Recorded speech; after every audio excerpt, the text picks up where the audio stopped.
ഏടുന്ന അങ്ങള് ഇതിനു മുമ്പ് ഇവിടെ ഒന്നും കണ്ടിട്ടില്ലല്ലോ.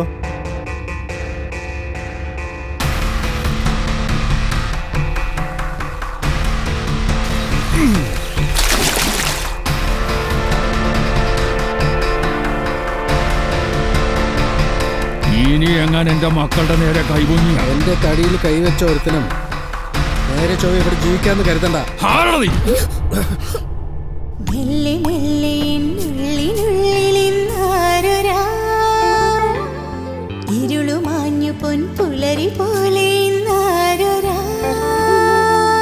എനിക്കിനി എഴുന്നേൽക്കണ്ട അച്ചോ. ഈ കിടന്ന കിടപ്പിൽ അങ്ങ് തീർന്നു കിട്ടിയാ മതി. ആ കുടുംബം എങ്ങനെയാ ജീവിച്ചതെന്ന് നീ എപ്പോഴെങ്കിലും ആലോചിച്ചിട്ടുണ്ടോ? നീ ചെവി നുള്ളിക്കോ. നിന്നെ നിന്റെ അനിയത്തി ഞാൻ വെറുതെ വിടില്ല.